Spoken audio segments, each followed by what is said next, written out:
read for you by Chiquito Crasto. Share and share alike by Robert Barr. The quick must haste to vengeance taste, for time is on his head, but he can wait at the door of fate, though the stay be long and the hour be late. The Dead. Melville Hardlock stood in the centre of the room, with his feet wide apart and his hands in his trousers pockets, a characteristic attitude of his. He gave a quick glance at the door, and saw with relief that the key was in the lock and the bolt prevented anybody coming in unexpectedly. Then he gazed once more at the body of his friend, which lay in such a helpless-looking attitude upon the floor. He looked at the body with a feeling of mild curiosity, and wondered what there was about the lines of the figure on the floor that so certainly betokened death rather than sleep, even though the face was turned away from him. He thought, perhaps, it might be the hand with its back to the floor and its palm towards the ceiling. There was a certain look of hopelessness about that. He resolved to investigate the subject some time when he had leisure. Then his thoughts turned towards the subject of murder. It was so easy to kill. He felt no pride in having been able to accomplish that much. But it was not everybody who could escape the consequences of his crime. It required an acute brain to plan after events so that shrewd detectives would be baffled. There was a complacent conceit about Melville Hardlock, which was as much a part of him as his intense selfishness, and this conceit led him to believe that the future path he had outlined for himself would not be followed by justice. With a sigh, Melville suddenly seemed to realize that while there was no necessity for undue haste, yet it was not wise to be too leisurely in some things. So he took his hands from his pockets and drew to the middle of the floor a large Saratoga trunk. He threw the heavy lid open, and in doing so showed that the trunk was empty. Picking up the body of his friend, which he was surprised to note was so heavy and troublesome to handle, he with some difficulty doubled it up so that it slipped into the trunk. He piled on top of it some old coats, vests, newspapers, and other miscellaneous articles until the space above the body was filled. Then he pressed down the lid and locked it, fastening the catches at each end. Two stout straps were now placed around the trunk and firmly buckled after he had drawn them as tight as possible. Finally, he damped the gum side of a paper label, and when he had pasted it on the end of the trunk, it showed the words in red letters, SS Platonic, Cabin, Wanted. This done, Melville threw open the window to allow the fumes of chloroform to dissipate themselves in the outside air. He placed a close packed and labelled portmanteau beside the trunk, and a valise beside that again, which, with a couple of handbags, made up his luggage. Then he unlocked the door, threw back the bolt, and, having turned the key again from the outside, strode down the thickly carpeted stairs of the hotel into the large pillared and marble-floored vestibule where the clerk's office was.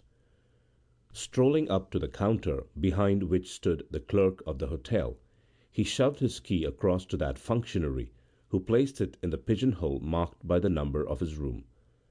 "Did my friend leave for the West last night, do you know?" "Yes," answered the clerk. "He paid his bill and left. Haven't you seen him since?" "No," replied Haddock. "Well, he'll be disappointed about that, because he told me he expected to see you before he left, and would call up at your room later. I suppose he didn't have time. By the way, he said you were going back to England tomorrow. Is that so?" "Yes. I sail on the Platonic. I suppose I can have my luggage sent to the steamer from here without further trouble." "Oh, certainly," answered the clerk. "How many pieces are there?" "It will be 50 cents each." "Very well. Just put that down in my bill with the rest of the expenses and let me have it tonight. I will settle when I come in. 5 pieces of luggage altogether. Very good. You'll have breakfast tomorrow, I suppose. Yes. The boat doesn't leave till 9 o'clock. Very well. Better call you about 7, Mr. Hardlock. Will you have a carriage? No, I shall walk down to the boat. You will be sure, of course, to have my things there in time. Oh, no fear of that. They will be on the steamer by 8:30. Thank you. As Mr. Hardlock walked down to the boat next morning, he thought he had done rather a clever thing in sending his trunk in the ordinary way to the steamer. Most people, he said to himself, would have made the mistake of being too careful about it. It goes along in the ordinary course of business. If anything should go wrong, it will seem incredible that a sane man would send such a package in an ordinary express wagon to be dumped about as they do dump luggage about in New York. He stood by the gangway on the steamer, watching the trunks, valises, and portmanteaus come on board. "Stop!" he cried to the man. "That is not to go down in the hold. I want it. Don't you see it's marked 'Wanted'?" "It's very large, sir," said the man. "It will fill up a stateroom by itself." "I have the captain's room," was the answer. So the man flung the trunk down on the deck with a crash that made even the cool Mr. Hardlock shudder. "Did you say you had the captain's room, sir?" asked the steward standing near. "Yes." "Then I am your bedroom steward," was the answer. "I will see that the trunk is put in all right." The first day out was rainy, but not rough. The second day was fair, and the sea smooth. The second night Hardlock remained in the smoking room until the last man had left. Then, when the lights were extinguished, he went out on the upper deck, where his room was, and walked up and down smoking his cigar. There was another man also walking the deck, and the red glow of his cigar, dim and bright alternately, shone in the darkness like a glowworm. Hardlock wished that he would turn in, whoever he was. Finally the man flung his cigar overboard and went down the stairway. Hardlock had now the dark deck to himself. He pushed open the door of his room and turned out the electric light. It was only a few steps from his door to the rail of the vessel, high above the water. Dimly on the bridge he saw the shadowy figure of an officer walking back and forth. Hardlock looked over the side at the phosphorescent glitter of the water, which made the black ocean seem blacker still. The sharp ring of the bell betokening midnight made Melville start, as if a hand had touched him, and the quick beating of his heart took some moments to subside. "I've been smoking too much today," he said to himself. Then, looking quickly up and down the deck, he walked on tiptoe to his room, took the trunk by its stout leather handle, and pulled it over the ledge in the doorway. There were small wheels at the bottom of the trunk, but although they made the pulling of it easy, they seemed to creak with appalling loudness.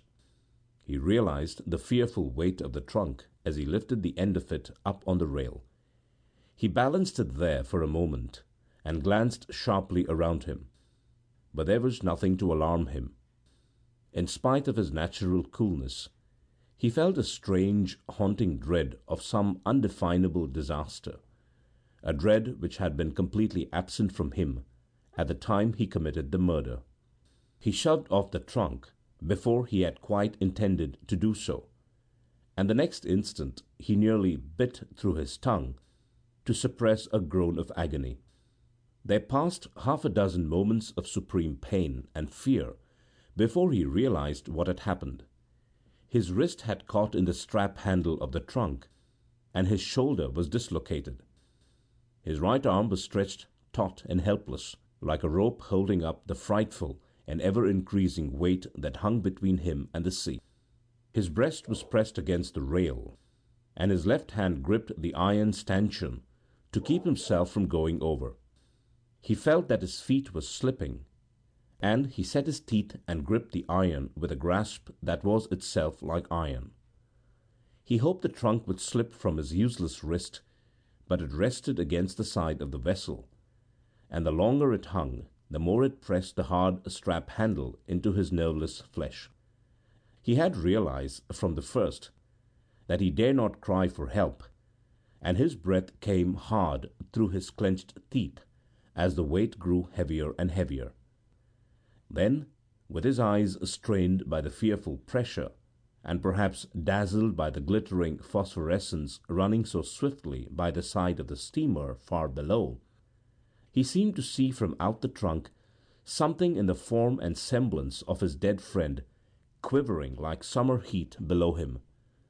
Sometimes it was the shimmering phosphorescence, then again it was the wraith hovering over the trunk. Hardlock, in spite of his agony, wondered which it really was.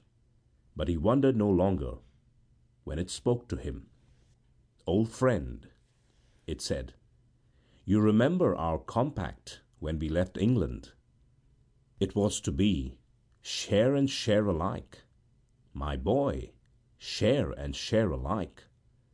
I have had my share. Come." Then, on the still night air, came the belated cry for help. But it was after the foot had slipped and the hand had been wrenched from the iron stanchion. End of Share and Share Alike by Robert Barr. Read for you by Chiquito Crasto, Birmingham, Alabama.